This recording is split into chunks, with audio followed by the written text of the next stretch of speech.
बिस्मिल्लाहिर्रहमानिर्रहीम। अस्सलाम वालेकुम। हमारा सब्जेक्ट जो है वो है बिज़नेस मैथमेटिक्स एडीसी पार्ट 1 के लिए। जो हमारे पास फर्स्ट टॉपिक है वो है एक्सपोनेंशियल एंड लॉगरिथम फंक्शन का। सबसे पहले हम एक्सपोनेंशियल फंक्शन की डेफिनेशन देखेंगे कि हमारे पास क्या होती है। A function of the form f of x equal to a f x. एक हमारे पास फंक्शन है इस फॉर्म का कि एफ ऑफ एक्स को हम ए ऑफ एक्स लिखते हैं। हम कहते हैं कि ये आपके पास एक्सपोनेंशियल फंक्शन होगा अगर यहाँ पे हमारे पास दो कंडीशंस आ रही हैं कि अगर जो ए है हमारे पास, बेसिकली ए आपके पास क्या है, बेस होती है, और एक्स जो ऊपर दिया हुआ है ये कोई भी रियल नंबर है। अगर तो बेस आपके पास ग्रेटर देन ज़ीरो हो और 1 के इक्वल ना हो तो ये जो हमारे पास फॉर्म बनती है ये आपके पास क्या बनती है, एक्सपोनेंशियल फंक्शन की डेफिनेशन। और उसकी जो डोमेन है उसने बोला है वो क्या है, सारे सेट ऑफ रियल नंबर्स हैं जहाँ पे ए आपके पास क्या है, बेस है, और एक्स कोई भी रियल नंबर है। ठीक है, अब यहाँ पे ये जो एफ ऑफ एक्स एक्स लिखा है, ये जो नीचे ए लिखा हुआ है ये आपकी बेस है, और ऊपर जो उसके पावर में एक्स आ रहा है वो आपके पास क्या आ रहा है, एक रियल नंबर आ रहा है। ठीक है, we avoid 1 and 0 because in this case the function would be. ठीक है, अब यहाँ पे आप 0 और 1 को क्यों अवॉइड करते हो वो हम देख लेते हैं कि आपके पास फंक्शन जो दिया हुआ है f of x equal to a x है। अब ए को आप क्या करते हो, 0 और 1 अगर रखते हो, ठीक है, ए को अगर आप 0 रखते हो, F of x is equal to A की जगह 0 रखा, एक्स लिखा, 0 की पावर कोई भी टर्म ले लो तो आपके पास 0 आंसर देगी। इसी तरह f of x is equal to 1x, a की जगह 1 रखा, बेस की जगह 1 की पावर कोई भी ले लो तो वो आपके पास 1 ही आएगा। तो ये जो दोनों आंसर आपके आ रहे हैं ये कोई कांस्टेंट टर्म्स आ रही हैं, इसको हम कहते हैं हमारे पास कांस्टेंट फंक्शंस आ रहे हैं। जो हो सकता है कि जो हमारे पास एक्सपोनेंशियल की जनरल प्रॉपर्टीज़ हम लोग पढ़ेंगे उसको सेटिस्फाई ना करें। ठीक है, प्रॉपर्टीज़ का मतलब ये है कि हम जो हर पॉइंट के लिए आपके पास प्रॉपर्टी क्या आनी चाहिए, वेरीफाई होनी चाहिए। तो हो सकता है कि ये 2 पॉइंट वहाँ पे प्रॉपर्टीज़ को कहीं पे जाकर वेरीफाई नहीं करते, इस वजह से इसको हम अपने सेट में से निकाल देते हैं। नेक्स्ट उसने कहा है कि हम अवॉइड करते हैं नेगेटिव नंबर्स को, क्योंकि अगर हम नेगेटिव नंबर्स लेते हैं हो सकता है कि आपके पास कॉम्प्लेक्स वैल्यूज़ आ रहे हैं, लेकिन हम यहाँ पे क्या पढ़ रहे हैं, एक रियल फंक्शंस के बारे में पढ़ रहे हैं। ठीक है, आगे एग्जांपल है आपके पास a इज इक्वल टू -4। ठीक है, बेस उसने -4 देती है, इसको आप फंक्शन में पुट करो, F of x is equal to -4 to raise power x। अब x का अगर लेट्स सपोज आप 1/2 देते हो तो ये -4 की पावर x की जगह 1/2 आ जाएगा, यानी कि -4 का जज़र। और अब आपको पता है कि ये -1 का जो जज़र है ये आपके पास क्या बनाता है, एक कॉम्प्लेक्स नंबर बनाता है।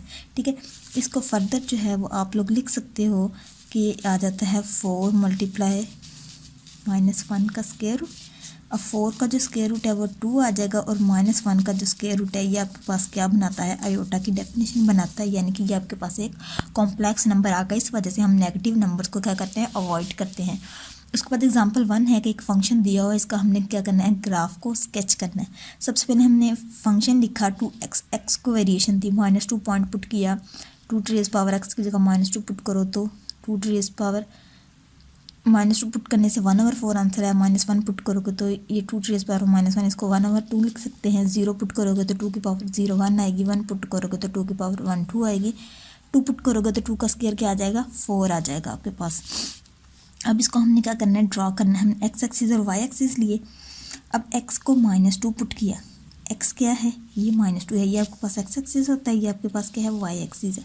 ठीक है, अब -2 पुट किया तो आपके पास का आंसर क्या है, 1/4। ये माइनस पुट करने से आपके पास आंसर जो आता है वो आता है 1/4, यानी कि 0.25। ये 1 है, ये इसका हाफ आ गया, और 0.25 इसका हाफ जो है वो यहाँ पे आएगा। तो इस पॉइंट को आप यहाँ से देखो, और ये -2 ये मिलाओ तो ये आपके पास पॉइंट आएगा। नीचे -1 आगे करो तो क्या आंसर आता है, 1/2 यानी कि 0.5। तो यहाँ पे कोई पॉइंट आता है, अगला पॉइंट ये आ गया आपके पास, और ये -1 आ गया। इसी तरह 0 पुट करने से क्या आंसर आता है, 1/2, सॉरी 1, तो आपके पास ये 1 आ जाता है। इसी तरह 1 पुट करने से 2 आंसर आ गया, ये 1 ये 2 ये पॉइंट बन गया। इसी तरह 2 पुट करने से 4 आएगा तो ये पॉइंट बन गया। फिर आपने इन सारे पॉइंट्स को मिला देना आपस में, तो ये आपके पास ग्राफ बन जाएगा। नेक्स्ट प्रॉपर्टीज़ हैं एक्सपोनेंशियल फंक्शन की, कि जो डोमेन है उसकी रियल नंबर्स होनी चाहिए, हमने पढ़ा है। ठीक है, और उसकी जो रेंज होती है वो पॉजिटिव नंबर्स आते हैं। और यहाँ पे आपके पास एक्स इंटरसेप्ट नहीं होता और वाई इंटरसेप्ट कब 0 1 लिख सकते हो, ठीक है। अब यहाँ पे एक्स इंटरसेप्ट क्यों नहीं होगा, क्योंकि अगर आप एक्स इंटरसेप्ट लिखते हो, एक्स इंटरसेप्ट निकालने का मतलब है कि आप वाई को 0 पुट कर रहे हो, ठीक है। जब वाई को आप 0 पुट करोगे तो आपके पास रेंज का कोई नंबर ही नहीं आएगा, तो इस वजह से हमारे पास तो वाई का आंसर आना चाहिए ना, इसलिए हम कहते हैं कि यहाँ पे एक्स इंटरसेप्ट नहीं है। अगर आप वाई इंटरसेप्ट करते हो, वाई इंटरसेप्ट का मतलब है कि आप एक्स को 0 पुट कर रहे हो। अगर आप अपने ये फंक्शन देखो, अगर आप एक्स को यहाँ पे 0 भी पुट कर दो तो ए की पावर 0 क्या आंसर देगी, किसी भी टर्म की पावर 0 लो तो आंसर क्या आता है, 1 आता है। तो आपके पास वाई का आंसर आ रहा है, इस वजह से आप कहते हो कि आप इसको वाई इंटरसेप्ट कर सकते हो लेकिन एक्स इंटरसेप्ट नहीं कर सकते।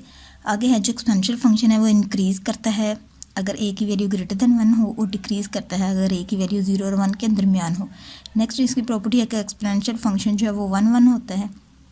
1 1 का मतलब है कि अगर हम ए और बी को दो सेट लें तो ए का हर एलिमेंट बी के अंदर कोई ना कोई अपना इमेज रखता हो तो आपके पास क्या होता है, 1 1 होता है, ठीक है। अगर फंक्शन 1 1 हो तो इसका इन्वर्स भी होल्ड करता है, ठीक है। अब इन्वर्स फंक्शन जो है एक्सपोनेंशियल फंक्शन का जो इन्वर्स होता है वो लॉग फंक्शन होता है, लॉग फंक्शन का जो इन्वर्स होता है वो एक्सपोनेंशियल फंक्शन होता है। अब उसने कहा कि अगर एक्सपोनेंशियल फंक्शन 1 1 होगा तो उसमें ये प्रॉपर्टी सेटिस्फाई करेगी कि अगर बेसिस सेम हो, आपस में इक्वल का साइन हो सेंटर में, तो उनकी जो पावर्स होंगी वो आपस में क्या होंगी, इक्वल होंगी। आगे नेचुरल एक्सपोनेंशियल लिखा हुआ है। नेचुरल एक्सपोनेंशियल आपके पास एक ऐसा फंक्शन होता है जिसको आप ई की पावर एक्स लिख सकते हैं। ई आपके पास क्या है, कोई रैशनल नंबर होता है जिसकी ये वैल्यू होती है, और ई को हम ऐसे डिफाइन करते हैं कि ई का जो फॉर्मूला है वो है 1 + 1 ओवर n की पावर n। ये आप लोगों ने सेकंड ईयर की बुक में पढ़ा होगा चैप्टर नंबर 1 में कि ये ई की वैल्यू होती है, क्वेश्चन को सॉल्व करने के लिए हम यूज़ करते हैं, ठीक है। आगे ये नेचुरल एक्सपोनेंशियल फंक्शन है, जैसे जैसे n इंक्रीज़ करता जाएगा तो आपके पास ई की वैल्यू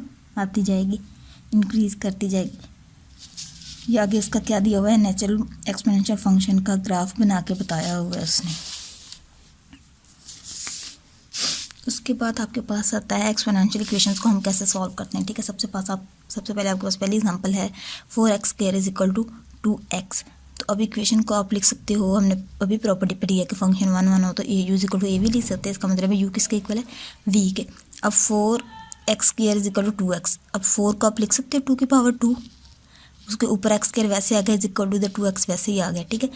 अब ये है कि 2 की पावर, ये 2 की पावर है और ये भी उसकी पावर है, तो ये दोनों पावर्स आपस में मल्टीप्लाई हो जाती हैं, तो इसको आप लिख सकते हो 2 × 2x² = 2x। अब ये 2 और 2 सेम है, बेसिस सेम है, सेंटर में इक्वल का साइन है, तो इसकी ऊपर वाली जो पावर्स होंगी वो क्या हो जाएंगी, इक्वल हो जाएंगी। तो 2x² किसके इक्वल आ गया, x के। तो यहाँ से 2x² - x = 0, यहाँ से x कॉमन लोगे तो क्या आएगा, 2x - 1 × x = 2। इसका मतलब है कि या तो ये दोनों टर्म 0 हैं, आंसर 0 आ रहा है, या ये टर्म 0 है जो आपका आंसर 0 कर रही है, या फिर ये x 0 है जो आपको इससे मल्टीप्लाई होकर आंसर 0 कर रही है, ठीक है। अब इसका मतलब है ये x 0 है, ये 2x - 1 0 है, x 0 वैसे आ गया, ये 2x, ये -1 उधर जाके +1 हो जाएगा, और 2x = 1 और x की वैल्यू 1/2 आ जाएगी, तो ये 0 और 1/2 इस इक्वेशन का क्या आ जाएगा, सोल्यूशन आएगा। और आपने देखा होगा कि ये आपके पास जो है वो क्वाड्रेटिक इक्वेशन है, यानी कि x की पावर 2 है ना, जितनी ही x की हाईएस्ट पावर होगी उतने ही आपके पास x के सोल्यूशन निकलेंगे। आगे एग्जाम्पल 3 है, 5 3x = 5 7x - 2, ठीक है। अब ये भी, ये 5 और 5 सेम है, इसका मतलब है 3x किसके इक्वल आ गया, 7x - 2 के। यहाँ से 3x - 7x = -2, 3x - 7x के आ गया -4x = -2। यहाँ से x की आप वैल्यू कैलकुलेट करोगे तो आपके पास क्या आ जाएगी, 1/2। आगे इसका बी, सी और डी पार्ट जो है वो एज इट इज़ आप लोगों ने कर लेना है। आगे एग्जाम्पल 4 है कि हम इक्वेशंस को सॉल्व करना है, 7x = 9, ठीक है। अब पीछे था कि आपके पास बेसिस सेम होती थी तो पावर्स को इक्वल करके क्वेश्चन को सॉल्व कर लेते थे। अब यहाँ पे बेसिस सेम नहीं है तो हम क्या करेंगे, ये दोनों साइडों पे लॉग अप्लाई करेंगे। लॉग अप्लाई करने के बाद x जो है वो नीचे आ जाएगा, log 7 = log 9, x को इधर ही रहने दो, log 7 को तो जाके डिवाइड कर दो, इनकी वैल्यूज़ log 9 की log के पुट करो, log 7 की लेके पुट करो तो आपके पास x की वैल्यू निकल आएगी। सिमिलरली आपने इसका b d e पार्ट कर देना है। अब b में आप क्या करोगे, 2⁴y + 1, इसको आप इक्वल लिखोगे, 3y दोनों साइडों पे log अप्लाई करोगे तो ये आपके पास आ जाएगा, log नीचे उतर के आ जाएगा, 4y + 1 नीचे उतरेगा, log 2 आ जाएगा, वाई नीचे उतर के log 3 आएगा, तो वाई वाली एक साइड पे कर लेना, सिंपल एक साइड पे करके इसको सॉल्व कर लेना। इसी तरह बाकी तीनों पार्ट भी सॉल्व कर लेने आपने। इसके बाद लॉगरिथम फंक्शन की डेफिनेशन है आपके पास कि if b is any number such that b is greater than 0 and b is not equal to 1 and x is greater than 0, तो जो log की डेफिनेशन है वो ये होती है कि y is equal to log b of x is equal to B Y of x। ठीक है, ये log की लिखी हुई है, इक्वलन टू के आगे उसकी एक्सपोनेंशियल फॉर्म लिखी हुई है जिसको हम रीड करते हैं log को log b, जो कि उसकी बेस है ऑफ x। ठीक है, उसकी डेफिनेशन में उसने कहा है कि y is equal to log b x उसकी लॉगरिथम फॉर्म है, और जो by is equal to x है उसकी क्या है, एक्सपोनेंशियल फॉर्म है लॉगरिथम फंक्शंस की। और लॉगरिथम और एक्सपोनेंशियल फंक्शन जो है वो आपस में एक दूसरे का क्या है, इनवर्स है।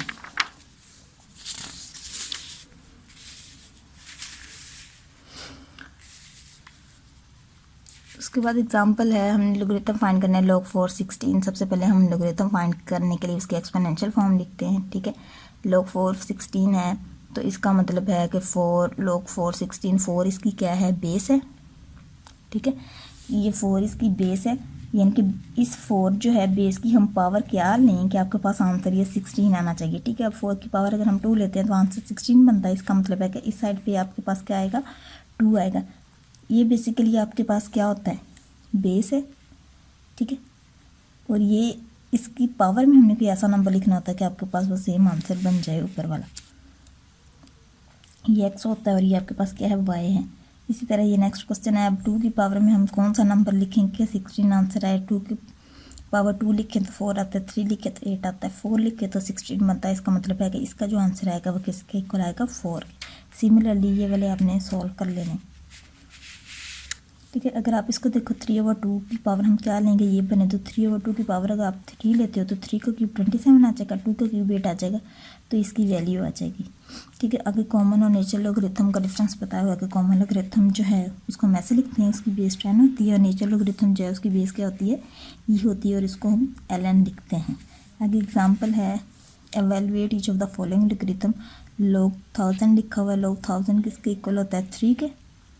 ठीक है, अब हमें पता है कि 10 की पावर 3 को हम 1000 लिख सकते हैं। इस तरह 1/100 है, तो इसको आप लिख सकते हैं 10 to the power -2। इसको नीचे जाके 10 की पावर 1/10 स्क्वायर आ जाएगा, तो ये उसके इक्वल आ जाएगा। इसी तरह log × 1/e है, -1 है, ये ऊपर जाएगा तो -1 आ जाएगा, जो कि इसके इक्वल आ जाता है। सिमिलरली डी और ई एफ पार्ट किए हुए हैं। क्वेश्चन नंबर 3 है आपके पास का, हमने जो है नेचुरल और कॉमन लॉगरिथम का ग्राफ ड्रॉ करना है। ठीक है, log x लिखा, नेचुरल log ऑफ x लिखा। ठीक है, इनकी बेस डिफरेंट होने की वजह से इस log की जो बेस है वो 10 है, इस log की जो बेस है वो e है। ठीक है, इनकी बेसिक डिफरेंस होने की वजह से इनके आंसर भी आपके पास क्या आते हैं, डिफरेंट आते हैं। x को आप 1/2 पुट करो तो इस log की यहाँ वैल्यू आती है, दूसरे log की ये वैल्यू आती है। सिमिलरली आप 1 पुट करो तो 0 0, 2 पुट करो तो ये आंसर आता है, 3 पुट करो ये आता है, 4 पुट करो तो आपके पास ये आता है। उसके बाद आपने इसके ग्राफ को स्केच कर लेना है कि 1/2 पुट करें, 1/2 यहाँ पे आता है ना, मतलब 0.5 पुट करें तो आपके पास जो है 0 तो हम ले नहीं सकते क्योंकि 0 पे हमारे लोग क्या हो जाते हैं, अनडिफाइन हो जाते हैं, कि वैल्यू नहीं आती। ये 1.5 है, इसको पुट करो तो -0.3 आता है, वो कोई नीचे आंसर है, तो आप यहाँ पे इसका कोई पॉइंट आएगा। सिमिलरली बाकी पॉइंट्स अगर आप 1 पुट करो, ये 1 है तो 0 आएगा, 2 पुट करोगे तो आपके पास 0.3 आएगा, कोई पॉजिटिव नंबर यहाँ पे आएगा, वो आपके पास ये बनता है। इसी तरह आपने सारे पॉइंट्स लिख के जैसे पीछे एग्जांपल की थी इनको ज्वाइन कर लेना है, तो आपके पास क्या बन जाएगा, ग्राफ बन जाता है। इसके बाद प्रॉपर्टीज़ हैं लॉगरिथम फंक्शन की कि log b ऑफ 1 आपके पास क्या आता है, 0, क्योंकि b की पावर 0 लोगे तो 1 आएगा, b की पावर 1 लोगे तो b ही आएगा। अगर बेस की पावर में bx लोगे तो आंसर x आएगा। इसी तरह फंक्शन लिखोगे तो फंक्शन आ जाएगा। सिमिलरली फोर्थ प्रॉपर्टी है, फर्दर इसकी प्रॉपर्टीज़ है कि अगर दो लोग आपस में मल्टीप्लाई हो रही हैं वैल्यूज़, तो जो लोग सेपरेट अप्लाई होंगे दरम्यान में प्लस आएगा, डिवीजन हो रही हो दरम्यान में माइनस आ जाता है। इसी तरह लोग x की पावर में कोई टर्म हो तो पावर नीचे उतर के लोग bx आ जाएगा। और इसी तरह ये हमने पहले पढ़ी है कि अगर बेसिस सेम है तो उनकी जो दूसरी टर्म ऊपर वाली टर्म्स है वो क्या आ जाती हैं, इक्वल आ जाती हैं। ये लॉगरिथम ये है कि log 4 × x³ y 5 आ जाएगा।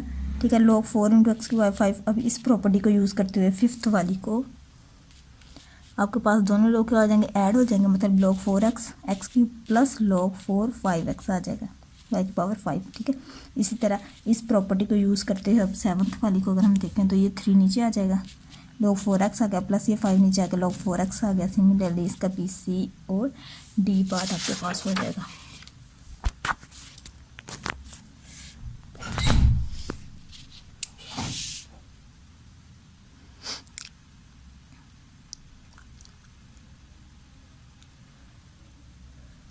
आगे एग्जाम्पल 5 है, write each of the following as a single logarithm with coefficient 1। ठीक है, आप अब दो लोग ऐड हो रहे हैं, आपने इसको सिंगल लॉग की फॉर्म में लिखना है। ठीक है, 7 log 12x is equal to 2 log 12y है, तो ये जो 7 है इसकी पावर में चला जाएगा, ये 2 इसकी पावर में चला जाएगा। यहाँ से log 12 कॉमन है, ये आप डायरेक्ट लिख सकते हो कि अगर log की बेस सेम है तो आप दो लोग ऐड हो रहे हैं तो वो log बाहर आके दोनों आपस में वैल्यूज मल्टीप्लाई हो जाती हैं। सिमिलरली ये करेंगे तो ये आपके पास क्या आ जाएगा, log x की पावर में 3 चला जाएगा माइनस log y की पावर में 6 चला जाएगा, तो वहाँ पे log बाहर आके x क्यूब ऊपर y की पावर 6 इसका आंसर आ जाएगा। सिमिलरली आपने इसको सॉल्व कर लेना है। आगे चेंज ऑफ बेस का फार्मूला है कि log ax is equal to को हम लिख सकते हैं log bx और log ba। यहाँ पे अगर कॉमन लोगरिथम की बात करें तो log ऑफ ax को आप लिख सकते हो कि log x ऊपर वैसे ही आ गया, log a आ गया। सिमिलरली दूसरे log में log की जगह नेचुरल log आ जाता है आपके पास। अब इसको एवेलुएट करते हैं। ठीक है, सबसे पहले हमने क्वेश्चन किए थे, जब हम एवेलुएट करते थे कि हम 5 की पावर में कोई नंबर लें तो आपके पास आंसर क्या आना चाहिए, 7। अब 5 की पावर में कोई ऐसा नंबर नहीं है जिसको हम पुट करें कि आपके पास आंसर 7 आए, तो यहाँ पे हमें चेंज ऑफ बेस फार्मूला की ज़रूरत पड़ी है क्वेश्चंस को सॉल्व करने के लिए। ठीक है, उस फार्मूले को यूज़ करते हुए ये log 5 7 is equal to log 7 और log 5 आ गया, तो आप इसको यानी कि वो log वाली फॉर्मूला यूज़ करके आप इसको सिंप्लीफाई करो तो आपके पास ये आंसर आ जाएगा। ठीक है, ये कॉमन लोगरिथम के साथ है और ये नेचुरल लोगरिथम के साथ है। आगे लोगरिथम इक्वेशंस को सॉल्व करनी है, वो हम कैसे करेंगे, 2 log 9 into square root x minus log 9 6x minus 1 is equal to 0। ठीक है, अब ये 2 log 9 square root x minus ये इस चीज़ को दूसरी साइड पे ले जाओ। ठीक है, अब ये 2 इसकी पावर में आ जाएगा, तो वो स्क्वायर है वो स्क्वायर रूट से कैंसिल होगा, log 9x equal to log 9 6x minus 1 आ जाएगा। अब ये log 9 इनकी बेसिस सेम है, इनको कंपेयर करें तो x equal to 6x minus 1, तो 6x minus x equal to 1 आ जाएगा। 6 साइड पे कर लिया तो 5x equal to 1 x equal to 1/5 आ गया। अब हमने देखना है कि ये जो क्वेश्चन है, इस क्वेश्चन का जो सोल्यूशन हमने निकाला है 1/5, हमने चेक करना है कि ये नेगेटिव और जीरो एल्गोरिथम तो नहीं दे रहा, क्योंकि जीरो एल्गोरिथम पे तो हमारे पास फंक्शन जो है वो अनडिफाइन हो जाता है, और अगर आप नेगेटिव लोगे तो हो सकता है कि आपके पास कॉम्प्लेक्स नंबर आ जाए। इसलिए हम इसको ओरिजिनल इक्वेशन में पुट करके देखते हैं कि आपके पास नेगेटिव या जीरो एल्गोरिथम तो नहीं आ रहा। उसके लिए आप क्या करते हो कि 2 log 9 जहाँ जहाँ x है वहाँ पे 1/5 पुट कर दिया, दोनों साइडों पे इसको सिंप्लीफाई किया, एलसीएम लेकर तो ये चीज़ आ गई। अब यहाँ पे ना तो log नेगेटिव आ रहा है ना ही जीरो आ रहा है, इसका मतलब x इक्वल टू 1/5 आपका क्या है, सोल्यूशन है। सिमिलरली अगर आप b को देखते हो तो वो ये चीज़ है, इसको आप लिख सकते हैं log x plus log x minus 1 is equal to this property log की यूज़ की कि दो लोग ऐड हो रहे हैं, दो मल्टीप्लाई हो जाते हैं, तो यहाँ से log बाहर आ गया, x into x minus 1 is equal to this आ गया। अब इस log को कंपेयर करें तो x into x minus 1 is equal to 3x plus 12, यहाँ से x को अंदर मल्टीप्लाई करो, X square minus X is equal to 3x plus 12, X square minus X ये इधर आकर minus 3x minus 12 is equal to 0 आ गया। तो यहाँ से x square minus x minus 3x minus 4x minus 12 is equal to ये आ जाता है 0। यहाँ से आप इसकी कर लोगे फैक्टराइजेशन। फैक्टराइजेशन कैसे करेंगे कि -12 को इस टर्म से मल्टीप्लाई करो, क्या आंसर आता है -12x स्क्वायर। ठीक है, अब हमने दो ऐसे नंबर्स लेने हैं, इनको मल्टीप्लाई करें तो -12x स्क्वायर है, ऐड या सब्ट्रैक्ट करें तो आपके पास -4x बने। तो 6 और 2 आपने दो नंबर लिए हैं कि जिनको मल्टीप्लाई करो तो -12x स्क्वायर बनता है, और अगर आप उसको प्लस या माइनस करते हो तो -4x आता है। ठीक है, तो ये चीज़ हमने लिखी, यहाँ से x कॉमन होता है, x minus 6 plus 2 into x minus 6 is equal to 0। यहाँ से ये टर्म कॉमन आ गई, ये चीज़ बन गई, इसका मतलब ये टर्म भी इक्वल टू 0 है, ये भी 0 है। यहाँ से x इक्वल टू -2 और -6 इसका क्या आ जाएगा, सोल्यूशन आ जाएगा उस इक्वेशन का। ठीक है, क्योंकि ये एक्स स्क्वायर है, सेकंड डिग्री की थी, तो इसके सोल्यूशन भी क्या आएंगे, आपके पास दो सोल्यूशन आते हैं इसके। अब आगे हम चेक करते हैं x इक्वल टू 6 और x इक्वल टू -2 रख कर आपके पास नेगेटिव या जीरो एल्गोरिथम तो नहीं आ रहा। जहाँ जहाँ x है वहाँ वहाँ पे 6 पुट किया तो आपके पास ये चीज़ बनी। इसको सिंप्लीफाई किया तो ना ही नेगेटिव आ रहा है ना ही जीरो आ रहा है, ठीक है। इसका मतलब है कि x = 6 आपके पास क्या है, सोल्यूशन है। इस तरह -2 पुट करो तो ये -2 × -1 ये टर्म बनती है। यहाँ से इसको सिंप्लीफाई किया तो ये नेगेटिव में आ रही है, इसका मतलब है कि ये नेगेटिव लोगरिथम एग्जिस्ट कर गया, तो x = -2 इस इक्वेशन का क्या है, सोल्यूशन नहीं होगा। सिमिलरली आपने इसका नेक्स्ट सी वाला पार्ट कर लेना है।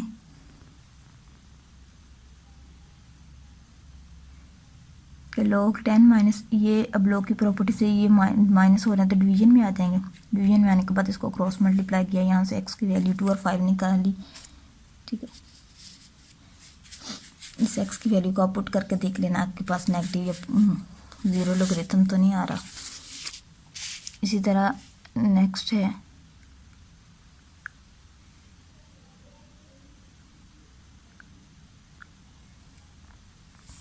log x = 1 - log x - 3, ठीक है। इस log को इस साइड पे ले आओ, log की प्रॉपर्टी को यूज़ किया तो अब यहाँ पे आप लोग अगर देखो तो ये इस साइड पे तो log आ रहा है लेकिन इस साइड पे नहीं आ रहा, ठीक है।